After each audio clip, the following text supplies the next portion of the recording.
It was supposed to be an Arab summit of unity, a meeting of heads of state, but some leaders didn't show up. What's dividing Arab countries, and where does the summit leave the Arab world?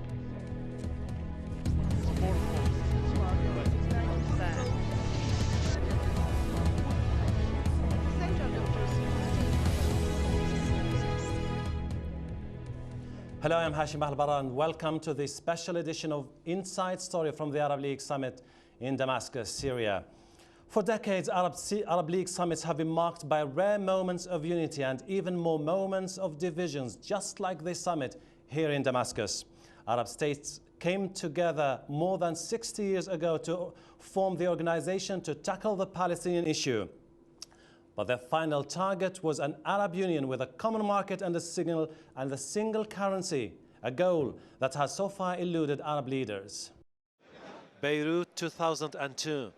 After years of divisions and boycotts, Arab leaders launched what has been described as one of the Arab League's biggest achievements, the Arab Peace Initiative, a proposal to end Arab-Israeli tensions and solve the Palestinian conflict with Israel. Damascus 2008. Arab leaders meet amidst growing tension in the region. Lebanon's in its 5th month of waiting for a president to fill this chair, and the crisis continues despite initiatives to resolve it. Some Arab countries blame Syria for the impasse and for its ongoing influence in its neighbors' politics. This was just one of the pressing problems Arab League officials hope to discuss. Before the summit, during the summit, after the summit, we will continue to care about the situation in the occupied Palestinian territories. We will continue to work on a resolution of the problem in Lebanon. We will continue to work on the process of reconciliation in Iraq. We have our work cut out for us. But some Arab leaders decided not to attend the summit and sent low-level officials in their place. Here in Damascus, there were hopes that the Arab League summit would be an opportunity to solve the problems of the Arab world. But the growing rift between Saudi Arabia, Jordan and Egypt on one hand and Syria on the other hand makes that possibility less likely. Syrian officials blame the US for putting pressure on its allies in the region to snub the summit. We wanted the summit in Damascus to have lots of closed meetings and sessions. We hope that it would be a summit of solidarity and joint Arab action. We don't want it to be a summit of disagreement. Our belonging to the Arab nation requires us to unify our ranks in this critical period of time. And the summit ended without any major developments on the internal Palestinian conflict. The president of Yemen, who brokered a recent peace deal between Fatah and Hamas, chose not to come.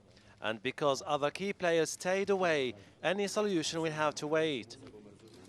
Now, Syria chairs the Arab Summit, and for President al-Assad, the most daunting task will be mending the divisions between Arab states. Hashim Al-Bara, Al Jazeera, Damascus. Joining me to discuss the Arab League Summit are our guest, Mr. Mustafa Al-Barghouthi, Palestinian Parliament member, Reem Haddad, spokesperson at the Syrian Ministry of Information, and Mr. Alasser Karouk, former Middle East advisor to the... Thank you very much indeed, ladies and gentlemen, for joining us. Let me start by asking Reem Haddad here in Damascus. There were hopes that this summit could be a turning point, but it doesn't seem to be the case given the final Damascus announcements, which didn't bring about any breakthrough change. Well, Hashim, I wouldn't agree with your opening line. You said this was a summit of division. And the fact that this summit actually took place at the right time, prior to what happened before, makes it very successful. Now, 11 presidents or heads of countries attended, 5 high-level representatives came, 1 country boycotted it. They met, they sat around a table and they had dialogue, they spoke about their problems. And this is the point of an Arab summit, is that you sit there, you seize the chance, the opportunity to sit together and talk about Arab problems. Now, Arab problems are inherited. I mean, last summit and the one before it, they just follow. So, of course, there will be nothing new. There was talk about Iraq, Palestine, which is the priority. There was talk about Lebanon. What else is new? What would you expect? We'll go definitely and talk in details about all these issues. But it was a summit, Mr. Mustafa Al-Barghouthi, snubbed by Saudi Arabia, Jordan and Egypt, boycotted by Lebanon. You're talking about at least 3 key players in this part of the world. It was quite obvious that the impact of their absence had some ramifications on the summit. Yes, but you have to recognize that everybody tried, those who were in the summit and those who were outside the summit, to stop this polarization. Many countries, maybe outside the Arab world, and especially Israel, were counting on a deeper division and a polarization actually in the Arab world. As a matter of fact, they've been trying to present a narrative about the situation as if the struggle here is going between moderates and extremists, rather than between all the Arabs who are trying to have their land free from Israeli occupation and Israel.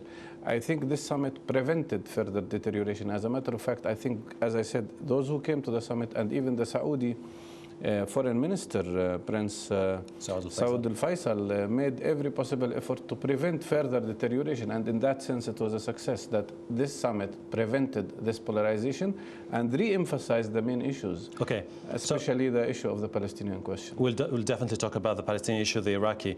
But before that, Mr. Al-Sakruk, is it fair to say that the Lebanese issue was a real obstacle to unity here in Damascus? Well, I think it hasn't been a real obstacle because by common consent it has been agreed to stay within the Arab League statement on Lebanon. And I think that was a very sensible decision by the presidency of the summit to avoid polarizing language, polarizing issues. You say that there weren't successes, and of course that's true, but I mean if you look at a G8 summit, you don't get many positive outcomes from that either. But what this was, I believe, was an attempt to change a culture, to change a mindset, and actually to say people, we need to find the right center of gravity, a pole around which conversation can begin again. And I think that's a very important message. You can look at it as a glass half empty and say, oh, well, some people were there, or you can look at it as half full and say, well, it happened, and that was important. So I think you have to, a summit is only a summit. It can't necessarily produce solutions out of thin air. Mustafa Barghouti mentioned the polarization, and Reem, even when you talk and we look at the Syrian media, the summit has been portrayed in a sense as those who are attending are those who are sort of defying US policies in the region, and those who decided not to attend are subservient to the US policies. This is also polarizing. Not really. I mean, Syria has said that every Arab country is welcome, and I mean, the phrase used with moderates and extremists is really a phrase coined by the West and by the US. We are Arabs and we have to unite. It's not a choice. It's either to be or not to be. If we don't unite, we simply won't exist. And this is a fact, basically. So no, there is no polarization, and Syria does not believe in polarization. We have an agenda. This summit came out with a working paper. And this summit is not just about a two-day meeting. It's a working paper and a plan for the whole year. Exactly, and the challenge definitely will be for Bashar al-Assad is to mend the fences in the future. Mustafa al-Barghouti, now there's a growing rift between Arab countries. The Damascus announcement or declaration stresses the fact that we need to mend the divisions. Is it going to be an easy task? No, it won't be easy because there are different agendas, different scenarios, and different maybe narratives, unfortunately. But the Arab Summit is facing a real challenge. The Arabs are facing a real challenge. The biggest challenge, in my opinion, today is that Israel has dismissed the Arab Initiative, has not responded to the Arab Initiative on the issue of peace, and has practically tried to insult the Arab world by its behavior. They presented Annapolis as a substitute to the Arab Initiative, practically, the roadmap as a substitute, and nothing has happened. Since Annapolis, the number of Israeli attacks on Palestinians have increased by 300%. The Israeli expansion of settlements doubled. It's going on at the ratio of probably 11 times more rapid than it was before Annapolis. The number even of checkpoints has increased from 521 to 570. So Israel is trying to insult the Arab world. And I think the Arabs have said today that they are upset, but they did not take a decision about what they're going to do about that. And I think that's what's needed. The Arabs have to realize that Israel has created not only an occupation, but also an apartheid system. And we know very well that the apartheid system in South Africa did not stop and did not fall down till sanctions were taken. And that's the question that the Arabs have not been able yet to tackle. Ladies and gentlemen, before we continue our discussion, we just would like to have a look at what happened yesterday during the summit. Well, Arab leaders have been speaking out at the summit, some more vocally than others. Here's what a few of them had to say. We are required to build best relations with our bordering countries with whom we have common grounds, common interests, and to find answers to the ongoing problems. We emphasize that any answer to any problem must be achieved through direct dialogue and ongoing discussions, which are sufficient to eliminate any worry. الذي أصبحت قتامته مضرب الأمثال وباتت سلبياته تضرب في. This summit is convened while the Arab skies are cloudy enough and passive enough to set an example, creating a state of political confusion and perplexity, troubling the Arab relations and crippling our movement forwards. لما نقول الاتراك عندهم دولة تركيا، لما نقول الفرس عندهم دولة إيران. When we talk about Turks, we know they have a state, which is Turkey. And when we speak about Persians, we speak about their state, Iran. And when we speak about Italians, we speak about Italy, the state. And when we mention the Chinese people, we should speak about their state, China. All peoples have their states except the Arabs. Arabs are nations without a state, and this is why they have failed to prove themselves. President Bashar al-Assad, Secretary General of the Arab League, Ammar Moussa, and Colonel Gaddafi talking yesterday at the Arab Summit. Mr. Alistair, there is now this concern about unity in the Arab world. Saud al-Faisal said yesterday in a press conference with Condoleezza Rice that the problem is that Syria didn't abide by the Lebanon consensus. Is it easy to bridge now the gap between mainly the Syrians and the Saudis? Well, I think there is a long history to this. And what you have to look at, and I think the point that President Assad made in his speech is really the key thing, and this is absolutely true. At one level, you can see this as a regional issue. At one plane, there are different views and there is an argument about it. But there's no doubt that at another plane, this really is an internal Lebanese issue. We're talking not just about electing a president, but there are some deep issues that remain to be discussed. It's about finding a way back to a new power-sharing agreement after the earlier accords, the Constitution and the Taif Accords. And really the system in Lebanon has to pay attention both to the social and demographic changes that have taken place in Lebanon. So there is a real issue at the Lebanese domestic level that has to be addressed. And that needs to be addressed probably before one moves to the external aspect of it. Reem Walid al-Ma'alem, Foreign Minister of Syria, said before the summit that by choosing not to attend the summit, the Lebanese have lost a golden opportunity to mend the fences with the Syrians. Is this something that suggests that probably in the future we won't see any rapprochement between the Syrians and the Lebanese? No, absolutely not, because Syria is always ready and has said that it's always been ready to talk to the Lebanese, to support the Lebanese. But Syria's role is in Syria, and Lebanon's role is in Lebanon, and they really have to find a problem out of the quagmire they're in, basically.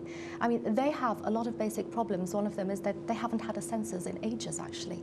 That's a big problem. They have to find out what's going on at home and then talk to Syria. Syria cannot do the primary role there.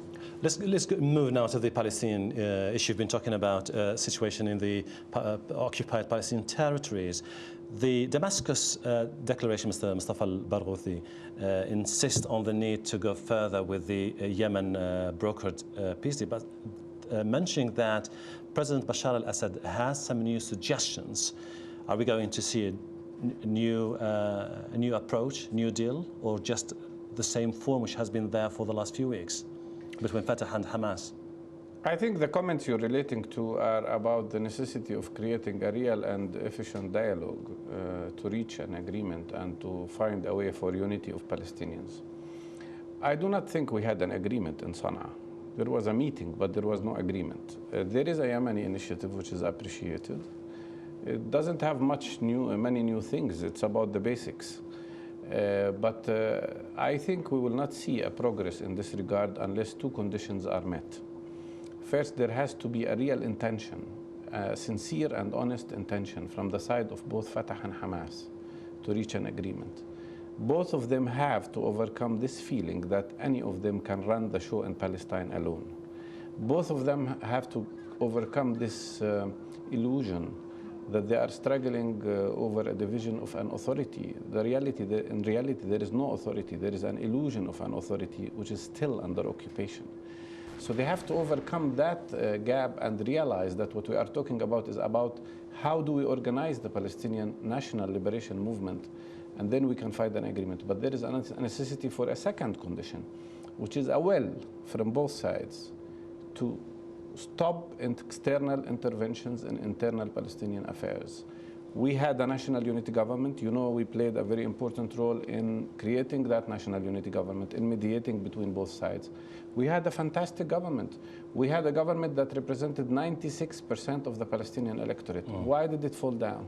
Because of external intervention, because of the siege, because of the pressure.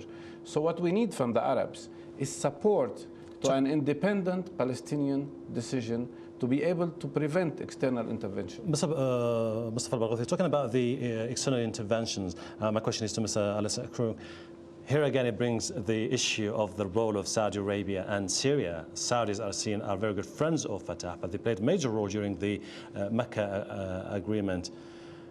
It's almost the same thing with Lebanon, where Syria has allies there, mainly Hezbollah, and the Saudis have the 14th March movement. Do you think that with this Palestinian issue, once again, you need to have a political will, a commitment from both Damascus and Riyadh before any permanent deal? No, I don't really think that that is the problem. I think that there is willingness on the side of many in Fatah and certainly within Hamas to try and move to a position to refine Palestinian unity. I'm sure there's no doubt about it. The question is it practical and can it be done? And I think the answer to that at present is no, because we saw Dick Cheney, the American vice president, tell the Saudis essentially three things. The United States will not compromise on Hamas, will not compromise on Lebanon, and will not compromise on Syria. No talking with Syria, no talking with Hamas, and no talking with other than the March the 14th element in Lebanon. So when he arrived in Ramallah, he delivered, I think, an even tougher message to the Palestinian president by saying that if you continue this, you may lose the economic support that the United States has been giving you. So how can he move ahead in those circumstances? And therefore, I think it's not surprising that what happened in Sana'a has happened.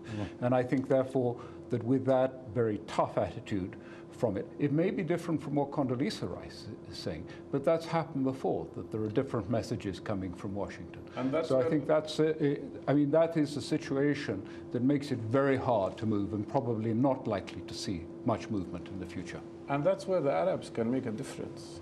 Because if they decide this time that they will support national unity economically also, I mean, they will not be part of the siege on Palestinians if we have national unity government, then they can make a difference, because then the Palestinians will not be dependent on Israeli decision or United States decision. And by the same token, President Bashar al-Assad yesterday in his speech said, how long are we going to wait presenting deals to the Israelis? Are we expecting further escalation in this part of the world? Well, the thing about the Israelis, Hashim, is that they really cannot be trusted. I mean, you sit down and you decide upon something, and then they go out and do exactly the opposite. I mean, the increasing number of settlements, which Mr. Barghouthi just mentioned, the increasing number of settlements on the Golan as well. And we have an issue. We have the Golan. And there are UN resolutions about this, which Israel has not implemented, which Israel has ignored, with the blessing of the US, of course.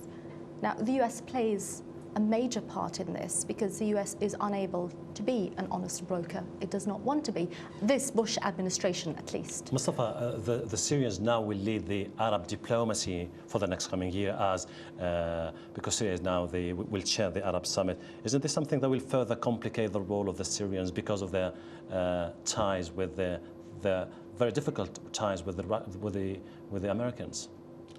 Well, from what we've seen in this summit, there was a behavior by the president of Syria of a statesman who tries to play the role which is not intending to polarize further, but to be reconciliatory among Arabs and between Arabs, and that is encouraging.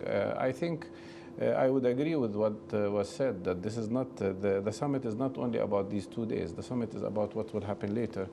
The Secretary General of the Arab League said very clearly that we have to make a strategic decision about the Arab initiative. Why? Because there is a challenge in front of all the Arabs.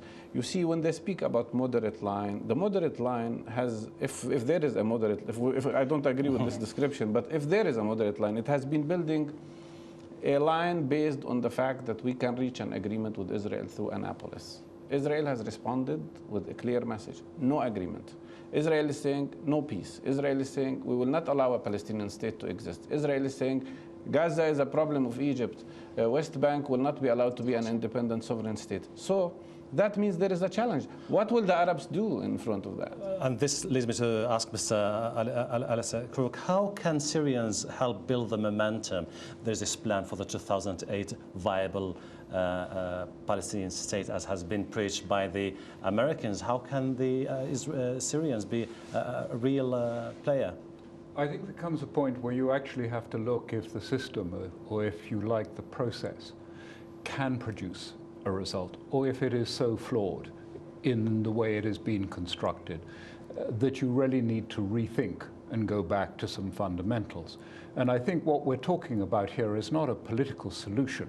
I mean, it's very clear that what is being asked of the Palestinian presidency is to effectively give up the right of return for refugees, to give up parts of the West Bank, and maybe even parts of Jerusalem in this process. And I think that to do that would obviously be a disaster. Very briefly, I just wanted to say something. You just spoke about Syrian-American relations. The problem doesn't lie on the Syrian side, it lies on the American side. America has been scapegoating Syria. It has sort of burdened Syria with all its problems in Iraq. Unfortunately, we have to leave it there because we're running out of time. Thank you very much indeed, Mustafa Al-Barghouti, Palestinian Parliament member, Reem Haddad, spokesperson of the Syria Ministry of Information, Al Krook, former Middle East advisor to the EU. And thank you for watching this special edition of Inside Story from the Syrian capital, Damascus. We would like to hear your comments and views. Please email them to us at the following address, which appears on the screen: insidestory@aljazeera.net. Goodbye.